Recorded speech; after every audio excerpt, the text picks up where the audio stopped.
Hey y'all, welcome to Boxing Conversation with Swaggy. I hope y'all good. It's been a while. Man. But like, a nigga been busy. As y'all can see, I'm back and I'm better. I'm wearing my new merchandise, my new clothing line. You feel me? Swaggy go crazy. For more info, hit me up, and I'm gonna get you sorted. I'm gonna leave some details here on the video. You can cop yours for 420 if you are around East London, and you can get yours for 550 if you are outside of East London, meaning if you reside in other provinces, because you can get the hoodie for 420, but then you are also going to be required to pay for Paxi, which is a courier fee, It's beyond my control. If I was able to do that for you and cover that for you, I would, but unfortunately, as of right now, I am not able to. Anyways, we ain't on that. Without wasting any of your time, today we are gonna be talking about the upcoming fight between Lamont Roach Jr. and Isaac Pitbull Cruz. This is a fight that I never saw coming. I won't lie. This is a fight that I never saw coming, considering the fact that Lamont Roach just got off a draw against Javante Tank Davis. Many people, including myself, think that he actually won that fight. Even though I was rooting for Tank, I think that he won that fight. I think that Tank was not his normal self. But at the same time, I think that Roach won that fight without the knockdown. He won that fight, hands down. I'm taking nothing away from Roach. Even if Tank, it might happen that Tank was actually in the best shape of his life, but Roach just was the better man that night, So I'm not the type to make excuses for a boxer that I like. With that being said, I think that Roach won that fight. Another fight that I think that Roach won is the fight against Jamel Herring. Jamel Herring. I think that Roach also edged that fight out. The fight that he actually lost, I think that he edged that fight out. But then, boxing is boxing, and Jamel Herring went on and defended his world title up until he lost against Shakur Stevenson.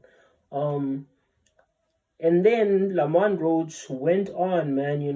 He also has a draw on his record. I think it was fighting on enemy territory, which led to him getting a draw, because many people, including Lamont Roach, think that he won that fight hands down, and I also watched a clip of that fight. I think that he won, but he got robbed. So Lamont Roach has two draws, which are debatable on in his favor.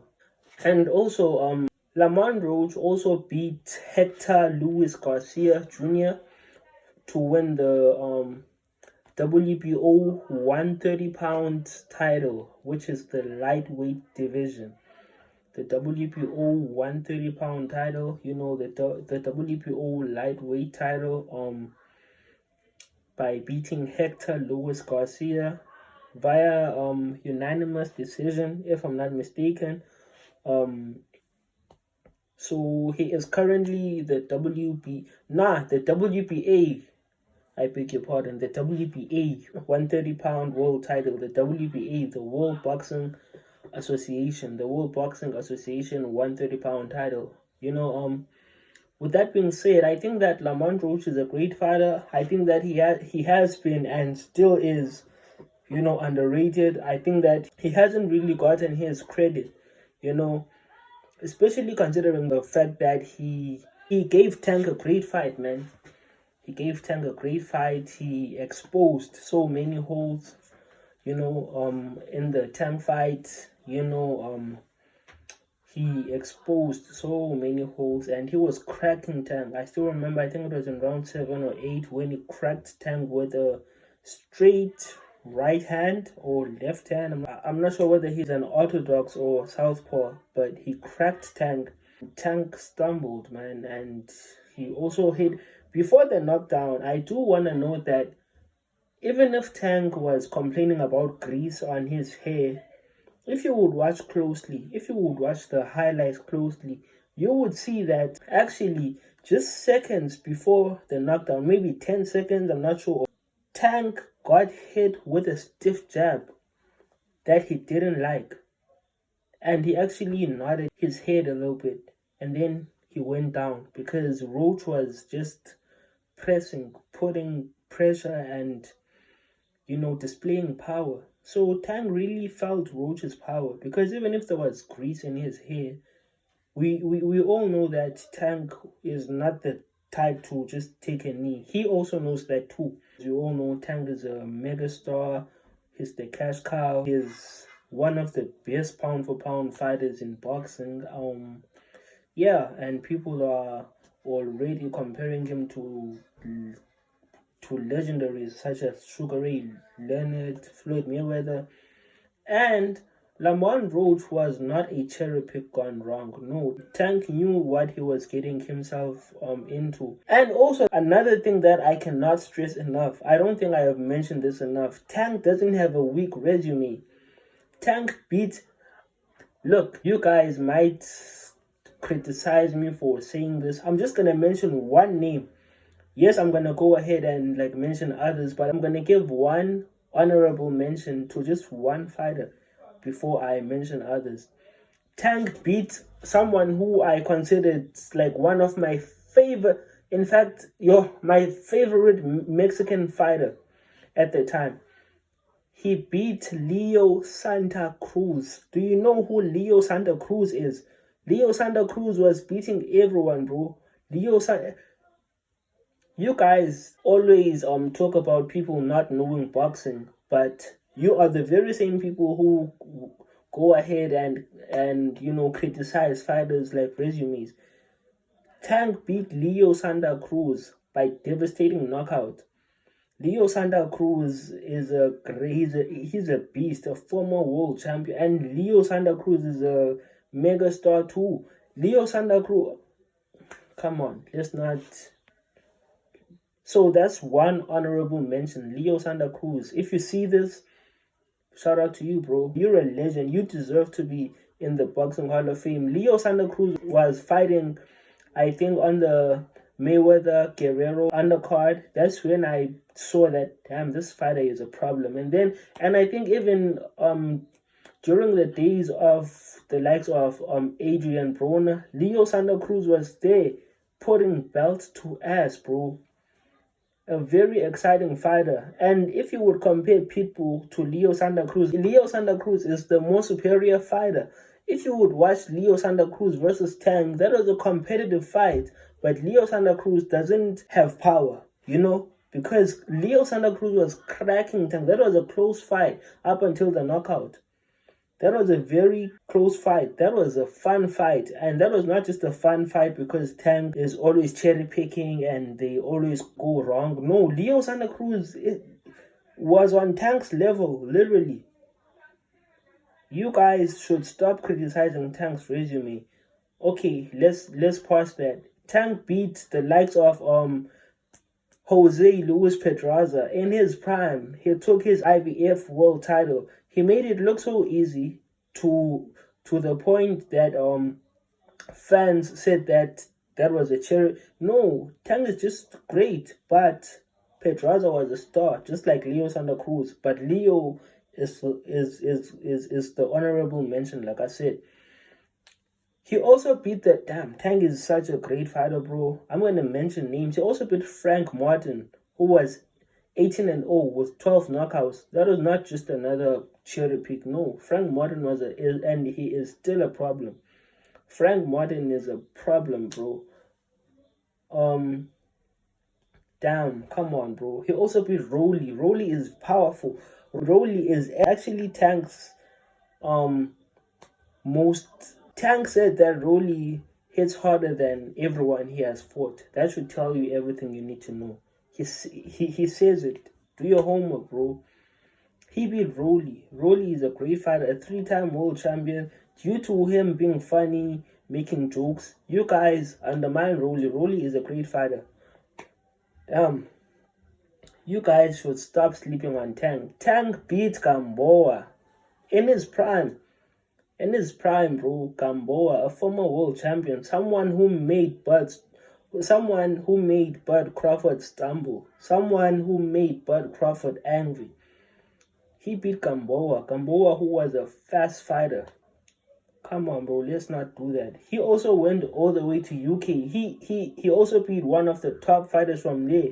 I just forgot the name. And made it look easy. That was the number one fighter in the UK, but Tank beat him.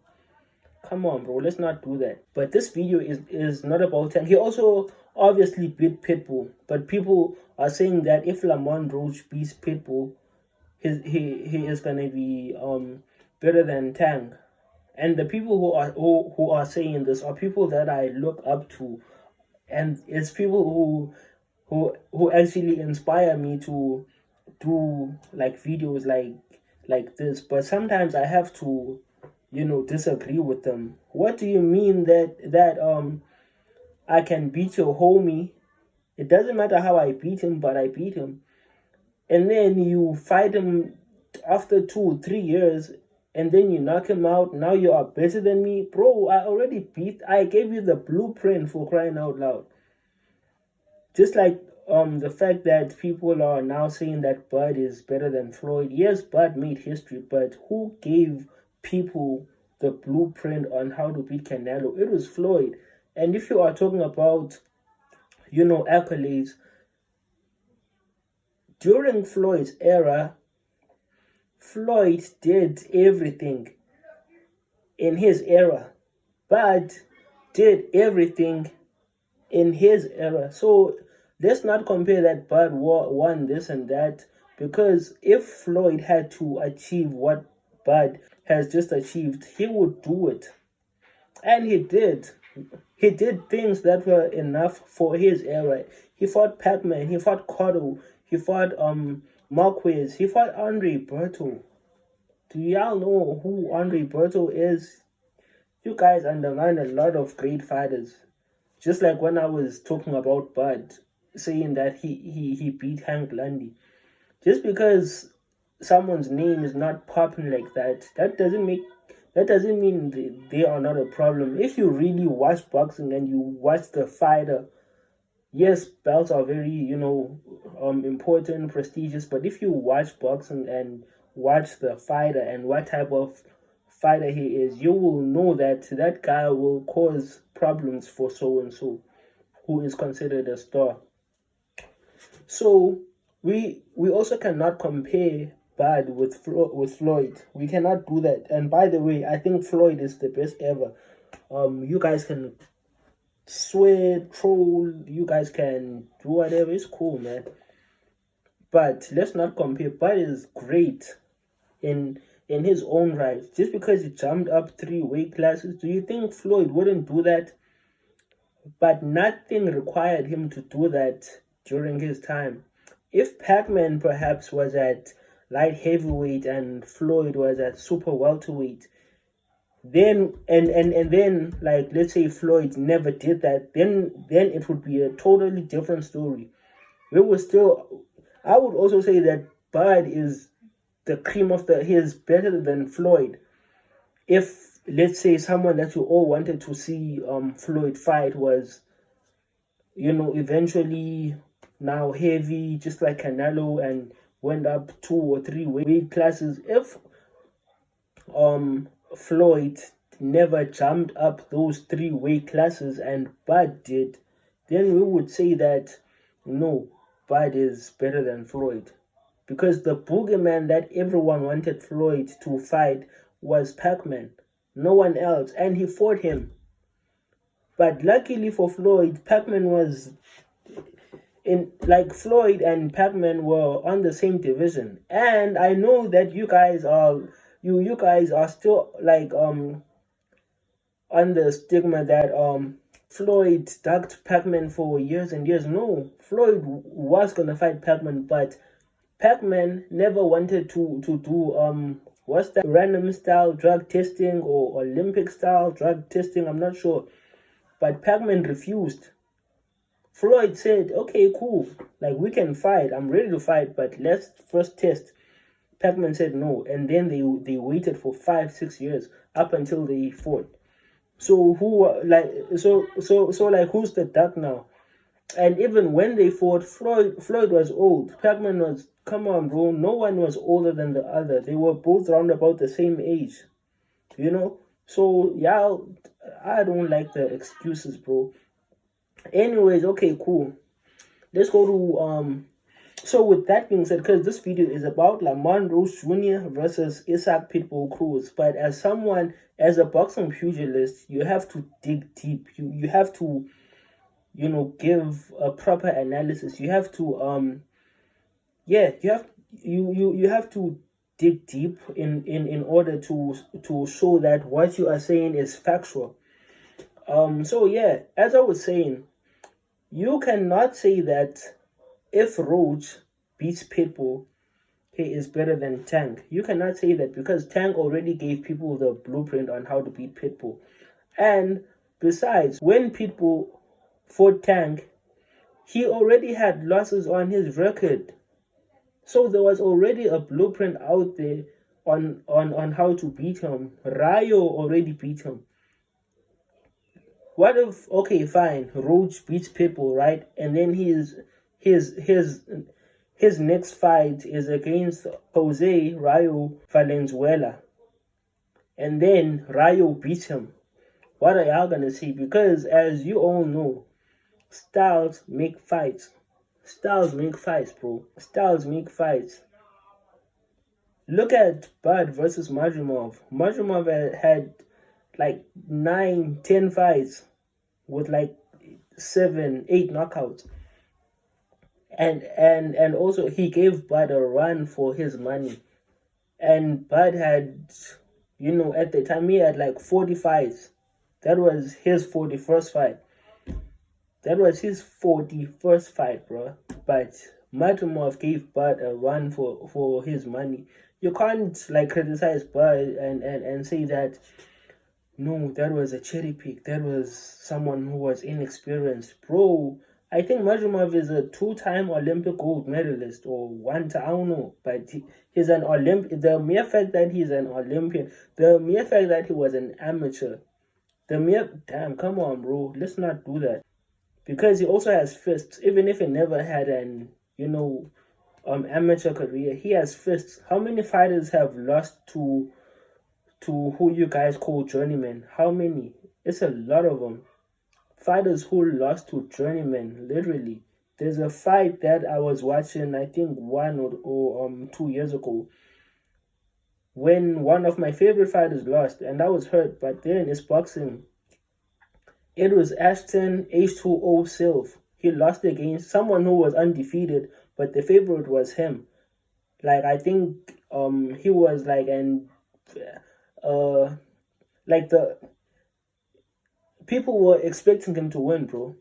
He lost by knockout in a fight that he was winning, but they both have punches, bro. So you can't be mad at that. You feel me? Yeah. So we can't say that Roach is gonna be better than Tank if he beats Pitbull. No, of course not. But we can say that Roach is an elite fighter. He is. We can already say that. We saw that. He showed us. We can say that he is an elite fighter. We can say that he has the ability to beat more elite fighters. We can ask for fights, that have him against elite fighters. We can say that he is deserving to be at the top. We can talk about pound for pound. We can put him in that conversation, but not say that he is better than Tank. But if we are saying that he is better than Tank, we shouldn't say that it is because of his fight against Pitbull. Even if he stops him in the first round or wins by points or whatever, we cannot say that. We can say that due to the draw that he had against him. We can judge based on that fight. Now that makes sense. We can't say that because he beat Pitbull. Because if he beats Pitbull, what if he goes ahead and fights someone who beat Pitbull? Like, what if he goes ahead and fights Rayo and he loses to Rayo? Jose Rayo Valenzuela, and he loses to him. What else are we going to say? Are we going to say that, okay, he's better than Tank? Are we gonna make excuses? What other excuses are we gonna make? So nah. Okay, cool. Moving on to Pitbull Cruz. We all know Pitbull Cruz due to his fight against Tank, but he showed us a lot in that fight. We all know that Tank was fighting with one hand for the majority of the round due to a hand injury that he sustained during the fight. Tank was phenomenal, bro. I liked how Tank boxed. I liked how he was moving. I liked his footwork. I liked his style. Even when he was, showboating, I like that. But the only reason why people praise Pitbull is because Tank never knocked him out. Tank never knocked him out, and he was connecting. Due to the fact that Tank never had a proper defense. He had an injury, and and and he could also take a punch, and he could block. Like there's a video of Tank trying to land a left uppercut. I'm not sure whether it's a left uppercut or right. No, I think it's a left uppercut. He was trying to land, and during the fight, people thought it landed. I also thought it landed, but on the clip, Pitbull blocked it. So that was nice. You feel me? That was dope. Pitbull gave Tank a great fight, for such reasons. But yeah. So I personally know Pitbull due to his fight against Tank. Pitbull went ahead and stopped fighters such as Maxio. Yeah, he stopped I think Mark Maxio. He stopped good fighters, and he also outpointed Cabrera. He also won in the fight against Cabrera, which was very tricky. I think Cabrera is one of the few people who gave people the blueprint on how to beat Pitbull, because Cabrera was very awkward. Cabrera was very awkward, and he made it hard for Pitbull to connect. Pitbull was very slow in that fight. He was sloppy, but he got the nod because he was the favorite, and Cabrera wasn't so impressive, but he did show signs that if he could up the tempo, he could have lost a close split decision, because he lost by, I believe, unanimous decision. But if he could have upped the tempo a little bit, he could have made it closer than it was, but he never got embarrassed, he never got dropped. And I also think was a bit scared of let me not say he's scared, but I also think he respected Pitbull's power. Pitbull also fought against the likes of Rayo, Jose Rayo Valenzuela, in a fight that he lost clearly on a Riyadh season card, and I think that was his first fighting under Riyadh season. Yeah, respect to Mr. Turkey Al-Sheikh, His Excellency. Yeah, so like Pitbull is a good fighter, but yeah, man, and he also beat Rolly. He totally destroyed Rolly. He obliterated him. Pitbull obliterated Rolly, and yeah, hats off. And if Roach is coming, into this fight with the mindset that Rolly had, he's gonna have a long night. Pitbull has good head movement. Pitbull always keep his guards up, and Pitbull can take a punch, and Pitbull is a warrior, and Pitbull throws punches in bunches. He throws punches in bunches. Who do I have winning this fight? It's a difficult one, but considering the fact that Lamont Roach is coming from 130, he fought once against Tank at 135 and fought in a draw, and got a draw against Tank, one of the best fighters in the sport. I think Roach has gotten a little big-headed. I think he made the wrong move by going to 140. I think he should have stayed at 130, and fought against a Frank Martin. No, Frank Martin is at 140 now. He could have fought against the likes of, I don't know, who's a good 135-pound contender, but he could have stayed at 135 or 130, man. I don't think he respects where, I don't know, man. It's not even about respect, but I think it's about getting big-headed, rightfully so. But he could have fought against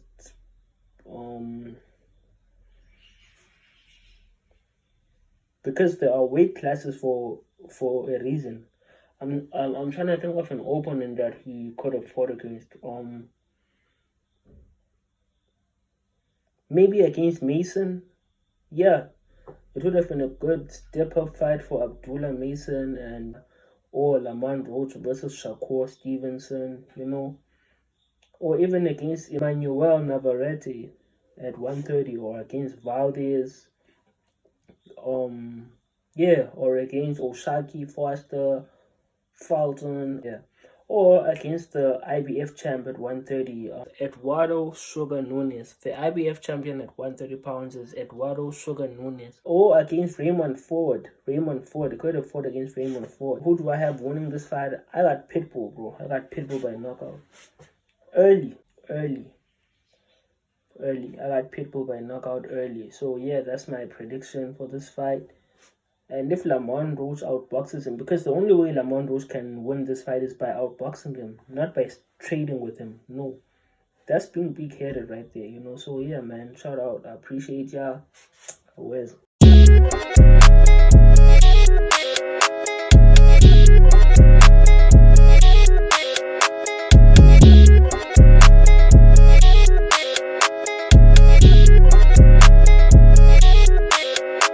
Thank you, Mr. Boxing Conversation with Swaggy. I like your channel too. You got a dope channel. I see your shit.